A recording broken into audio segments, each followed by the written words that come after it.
My name is Joanne Dennison, and I am the owner of the Ordinary Success Project.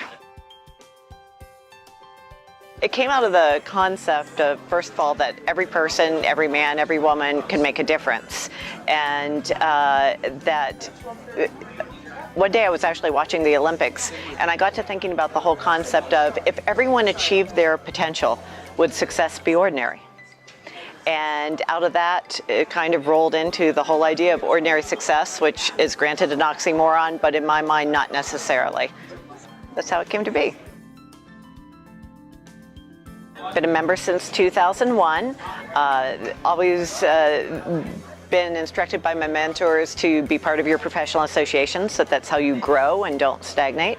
And so when I transitioned from my last career into this career, I researched and found out National Speakers Association was the professional association for experts who speak, and earned my membership within a year of learning of the organization. I'm proud to say I'm a certified meeting professional, something I held very dear to me. I've been one for 16 years, and I do go out and work with a lot of meeting planners, and we use the buzzwords of strategic planning and ROI a lot and everything. And one day what I got to thinking about was the fact that we sometimes forget to sit in the attendee's chair. And we all do this in whatever career we have. We sit in our offices, our ivory towers or whatever, and we make these decisions, but sometimes we only look at the view of what it looks like from that chair versus the end user, in this case an attendee to a meeting. So what I started doing was tailoring a lot of my information on trying to get meeting professionals to sit in their attendee's chair and say, how does this room feel? How does this speaker interact with them? What's the lighting? What's the sound system? Anything that could affect their perception of the meeting, starting really built around the whole concept of Maslow's hierarchy of needs, with basic needs being met first. If someone's too cold, they never are going to make it to self-actualization, because all they're thinking about is they're too cold, or I can't hear the speaker, or I can't see this. So that's how it all began. So to me, strategic planning is thinking about the attendee and what it feels like to attend that meeting. One of the interesting things that people in all industries, but meeting planning is also being affected, is the whole generational issue, because we have people crossing at least 3 to 4 generations. And how do you create a meeting in this day and age that can cross all boundaries? And of course, there is a lot of resistance to change, as usual. But if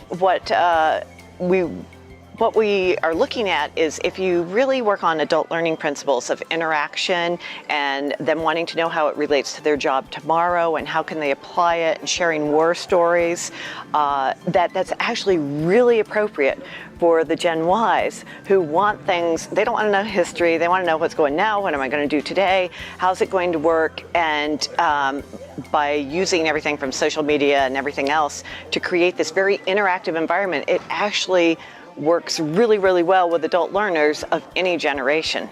So a lot of what I've been working with meeting planners to see is that it's not a bad thing this generation has come on. In fact, if anything, it may just force us to do things we should have been doing for years. What I realized is a lot of what I worked with people on, either one-on-one or groups, or when I was speaking as a whole, was issues we go through in grown-up life. Whether it be changing careers, finding a career, getting married, getting divorced, raising children, all the things we get handed as adults. And so I knew I was speaking about that kind of life, but I really didn't understand where I placed in it all. And it was actually my mastermind group who said to me one day, you know, you're like everyone's favorite guidance counselor, the one you spoke to in high school that you could go talk to about anything, and they'd make you feel better about yourself, and they'd figure out with you what the next steps you had to take. And so they're actually the ones who gave me the title of guidance counselor for grown-ups. And I'm fortunate that, you know, my clients and most people who meet me, the minute they see that, they have a pretty good idea of what I do and how I may or may not be able to help them. And for me, there is a lot of similarities, of course, with a coach. But if you knew how unathletic I was, coach should never be in the same sentence as my name. And I just wasn't really comfortable with it. This, I think, fits my personality far better. And as I said, people know right away what I probably do. And one of the concepts I've just been developing in the past few months, trying to figure out really how this all ties in, is the concept of having grown-ups in the room. What happens when we have the grown-ups in the room? In other words, not living your life just as an adult. We're adult just because we get older, and all those things get handed to us. Job changes, personal life changes, elderly parents, whatever. But how do you live it as a grown-up? What does that mean? And I don't mean a stodgy, formal, that's so not me, but how do you handle things? How could we handle in business a department meeting if all the grown-ups showed up to the room? Or a board meeting, or interacting with our clients, and even in our personal lives. What happens in your personal relationships if you show up as a grown-up and deal with things as opposed to an adult? So it's a work in progress. It will always be evolving as my life evolves and I go through more things as an adult and hopefully as a grown-up.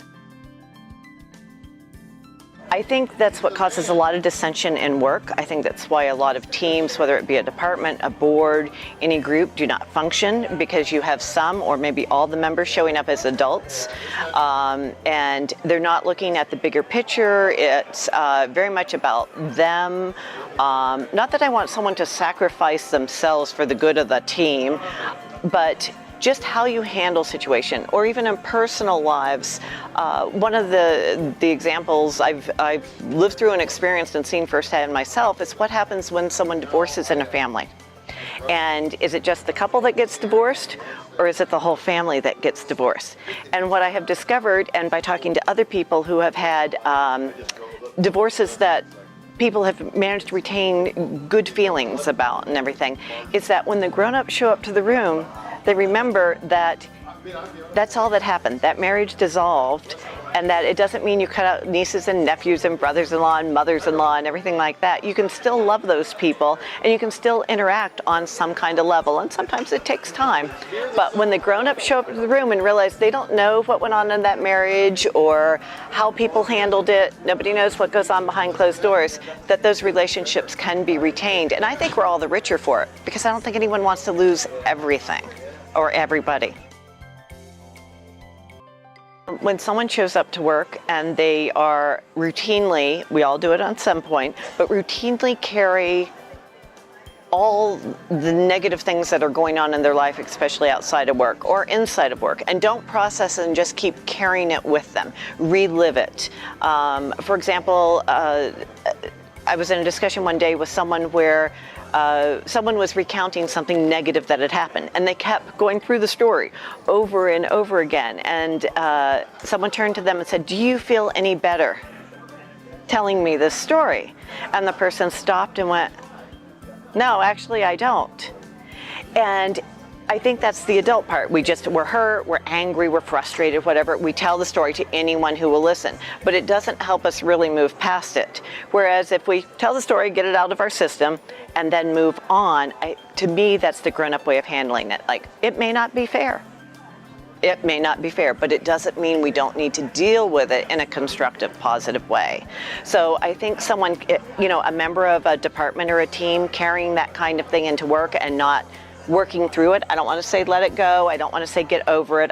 Those aren't particularly expressions I like, but you have to work through it and get to the other side. And I think that can be very poisonous to a whole team if someone's like that, a very toxic person, what someone who I sat on a board with called being the skunk at the picnic. I think also people really believe that they're so ordinary. It's not ordinary people that do things. And I think that's part of where the concept of my company came from, is that really those are the ones who make the biggest difference. And if you talk to a lot of people who have really made huge differences in the world, even if it's in their neighborhood or the world as a whole, they don't really think they're anything exceptional. They don't think they're extraordinary. They think they're ordinary people who just saw something that needed to be done and went out and did it. And that's really the concept of ordinary success, ordinary people doing extraordinary things, as opposed to thinking, I need to be someone extraordinary to do something extraordinary. Part of the name also came from the concept, I always loved Jimmy Stewart in the movies.